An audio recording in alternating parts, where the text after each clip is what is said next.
मेरे बुजुर्गों, साथियों, नौजवान भाइयों, बाबा बंदा बहादुर और भाई उदय सिंह जी के इस किले के साए में बैठे तपेस्थल की तपोभूमि के नागरिकों, ये मेरा आपका अहोभाग्य। मुझे नहीं पता पिछला जन्म होता है या नहीं और अगला जन्म होगा या नहीं, पर मैं मानता हूं कि अगर कोई पिछला जन्म था तो कोई अच्छे काम हम सब ने किए कि भगवान श्री कृष्ण की इस कर्म भूमि पर हम सबको वास करने का, हम सबको यहां बसने का, अपना जीवन जीने का, अपनी जिंदगी जीने का हम सबको ये मौका मिला।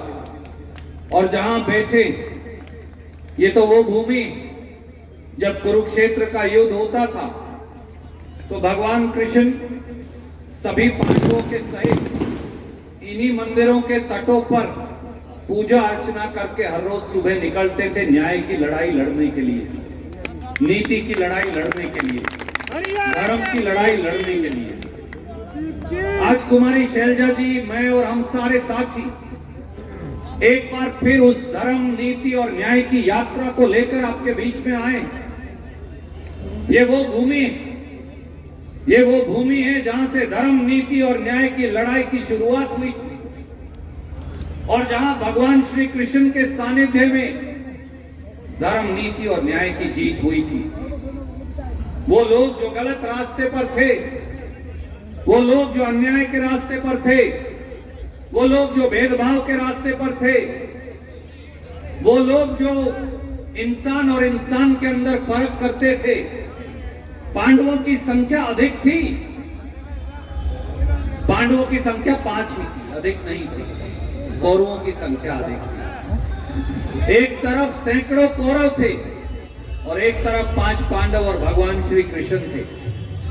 परंतु जब न्याय की जंग हुई, जब धर्म और नीति की जंग हुई, तो जीत किसकी हुई? जीत न्याय की हुई, धर्म की हुई, नीति की हुई।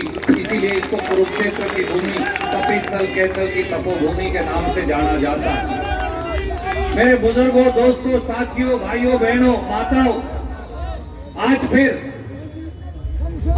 एक बार फिर ये कांग्रेस संदेश यात्रा राहुल गांधी जी, खड़गे जी का संदेश लेकर आई। हमारे नेता राहुल गांधी कन्याकुमारी से कश्मीर तक 3500 किलोमीटर चले। हरियाणा में आप में से बहुत सारे साथी उनके साथ चले। सर्दी में, गर्मी में, बर्फ में, आंधी में, तूफान में, और एक बार फिर दोबारा से 6500 किलोमीटर की यात्रा पश्चिम से पूर्व तक की राहुल गांधी और कांग्रेस पार्टी कर रही है। कांग्रेस संदेश यात्रा हो या भारत जोड़ो न्याय यात्रा हो, उसका संदेश सीधा हरियाणा और हिंदुस्तान में अब न्याय होकर रहेगा, आप कोई रोक नहीं सकता।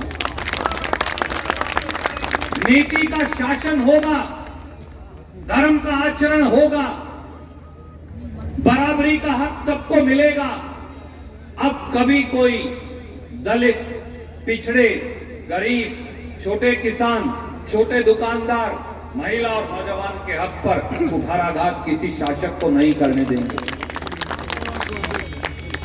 कौरवों की तरह, साथियों, कौरवों की तरह आज के जो चंडीगढ़ और दिल्ली के शासक हैं, उनकी संख्या ज्यादा दिखती है। कौरवों की भी संख्या 100 से सैकड़ों के अंदर थी। उनकी फौज भी बड़ी दिखती, उनकी फौज भी बहुत बड़ी थी। उनके पास हथियार भी ज्यादा दिखते। आज भी इनके पास कई हथियार हैं, इनकम टैक्स, ईडी, सीबीआई और ना जाने क्या क्या। परंतु मैं आज आपसे पूछता हूं, इस इलाके का एक साथी, आपका एक बेटा, आपका एक भाई, तब भी न्याय जीता था। विश्वास रखिए, फिर न्याय जीतेगा। आज हरियाणा के भाई साथियों, तुम देखो डिस्टर्ब कर रहे हो, 5 मिनट चुप। आज हरियाणा के किसान पर आक्रमण हो रहा है। आज देश का किसान गुलामी की जिंदगी जीने को मजबूर है। कितने सारे हमारे किसान भाई इस सभा के अंदर मौजूद हैं, खेत मजदूर साथी मौजूद हैं।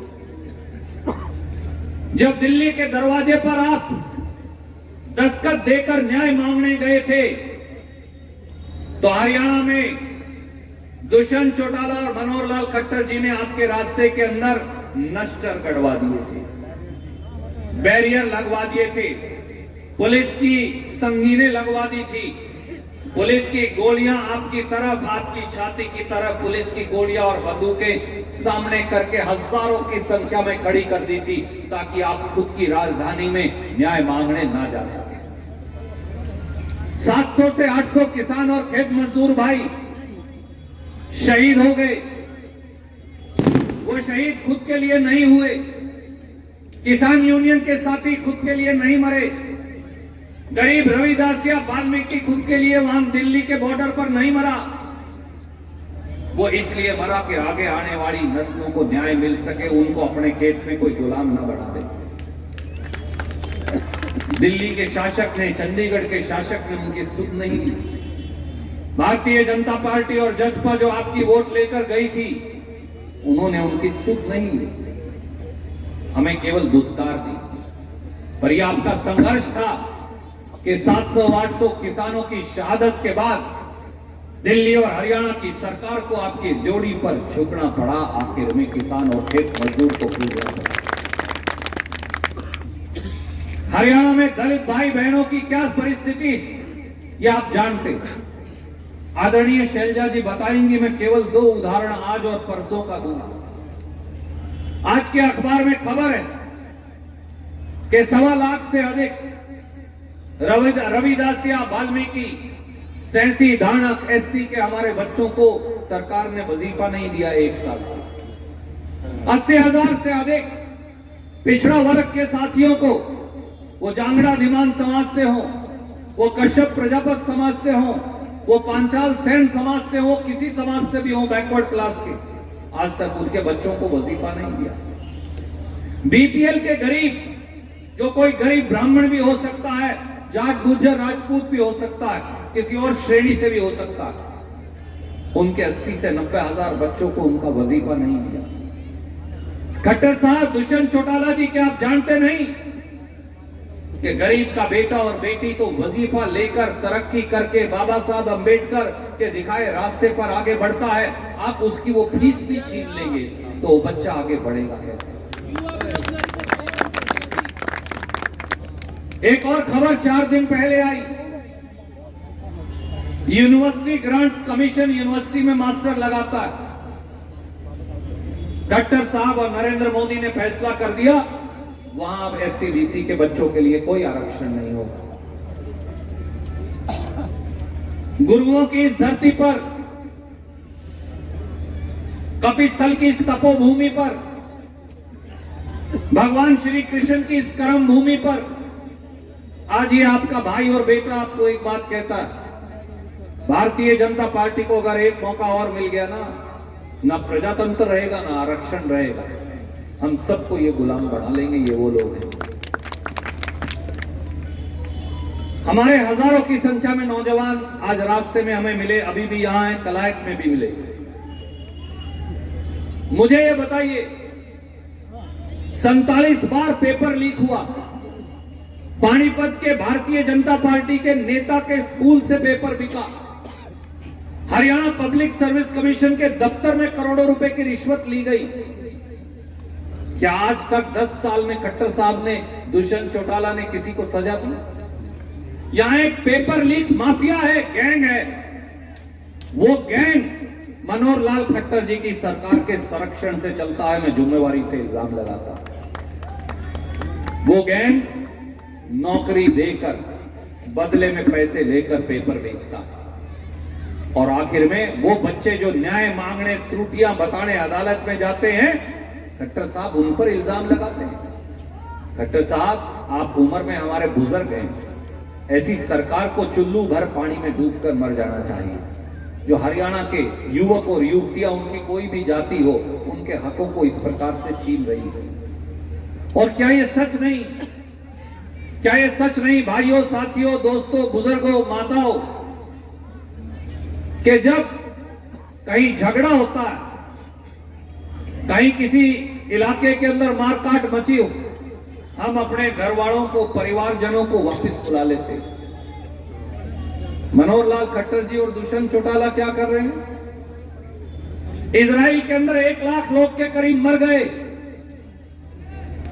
वहां दंगे होने लग रहे हैं, मारकाट मची हुई है, तोप चल रही है, बंदूक चल रही है, गोले चल रहे हैं। और खट्टर साहब इश्तार देके कहते हैं हमारे बच्चों को, तुम इजराइल मजदूरी करने चले जाओ। मैंने उन बच्चों का वीडियो देखा,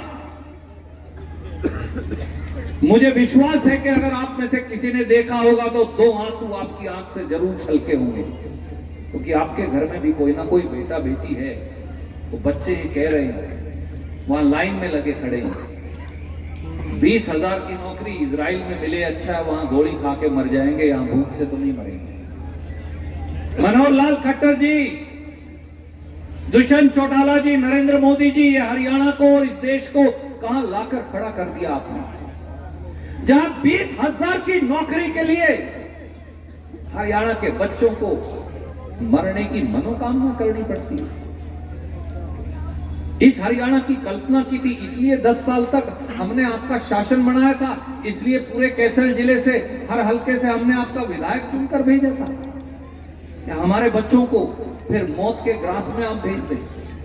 और शैलजा जी, एक नई बात जब इस मंच पर आ रहे थे तो एक साथी ने मुझे बताई, वो और भी अजीब है। एक कौशल निगम खट्टर साहब ने बना रखा। आज कौशल निगम ने इश्तार निकाला है कि हरियाणा के बच्चों को डेनमार्क मुल्क के अंदर सफाई कर्मचारी लगाने भेजना है। भाई, अगर हमें साफ करना होगा तो हम अपना घर और गांव और बस्ती कर लेंगे, हमें डेनमार्क में जाके दूसरों का घर साफ करने की आवश्यकता क्या है? खट्टर साहब, अगर आप इनको 2 पैसे की रोटी नहीं दे सकते, कच्ची पक्की किसी प्रकार की, इनके भूखे पेट के अंदर 2 जून की रोटी नहीं डाल सकते, तो आज मैं इस मंच से कहता हूं, भगवान श्री कृष्ण को हाजिर नाजर मानकर, खट्टर साहब, आपको दुष्यंत चौटाला को एक क्षण भी गद्दी पर बने रहने का अधिकार नहीं, आपको इस्तीफा दे देना चाहिए। ये है वो न्याय की लड़ाई जिसकी परिकल्पना कुमारी शैलजा जी ने की। ये है वो न्याय की लड़ाई, धर्म की लड़ाई, नीति की लड़ाई जिसकी परिकल्पना आपके अजीज रणदीप सिंह सुरजेवाला ने की है। ये है वो न्याय की लड़ाई जिसे राहुल गांधी लड़ रहे हैं। ये है वो न्याय की लड़ाई जिसे मल्लिकार्जुन खड़गे लड़ रहे हैं। ये है वो न्याय की लड़ाई जिसके लिए हजारों हजारों हजारों किलोमीटर पैदल चलकर देश के एक कोने से दूसरे कोने राहुल गांधी जा रहे हैं। खट्टर साहब क्या कर रहे हैं? हरियाणा को जात पात के आधार पर लड़वा रहे हैं। अग्रवाल को पंजाबी समाज से लड़वाएंगे, रविदासिया को वाल्मीकि समाज से लड़वाएंगे, जाट को गुर्जर से लड़वाएंगे, ब्राह्मण को किसी राजपूत समाज से लड़वा देंगे, पिछड़ों के अंदर भेदभाव कर देंगे, एससी समाज के अंदर भेदभाव पैदा करेंगे।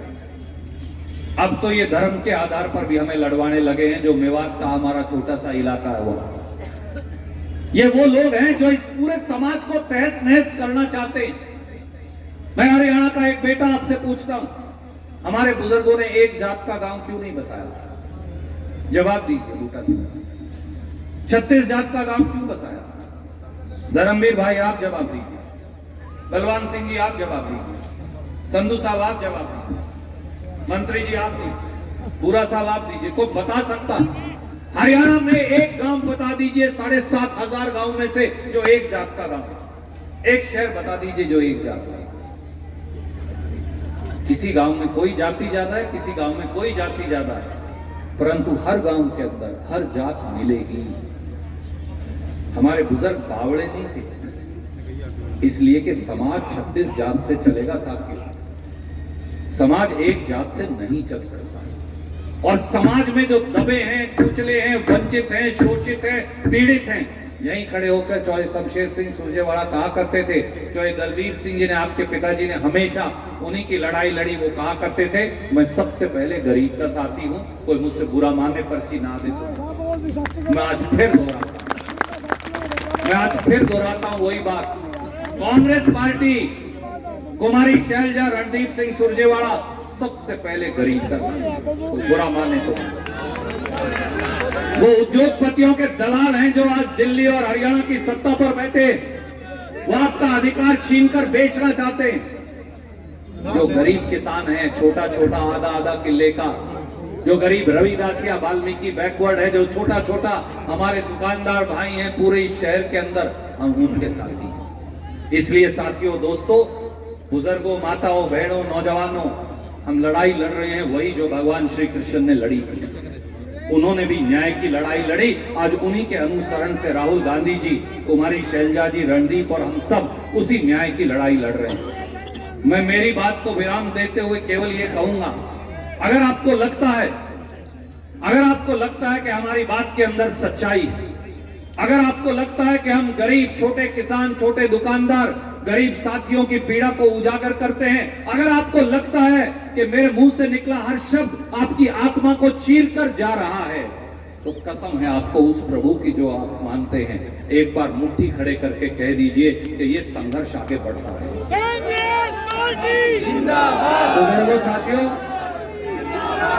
बुजुर्गों साथियों, मैं मेरी वाणी को यहीं विराम देता हूं, पर एक बात आपको आज देता हूं, ये विधानसभा क्षेत्र मेरा, आपका, सबका है, पर एक और व्यक्ति का भी है जिसका अधिकार मुझसे भी ज्यादा है, क्योंकि बड़ी बहन का अधिकार घर के ऊपर पहला होता है, वो आदरणीय शैलजा जी।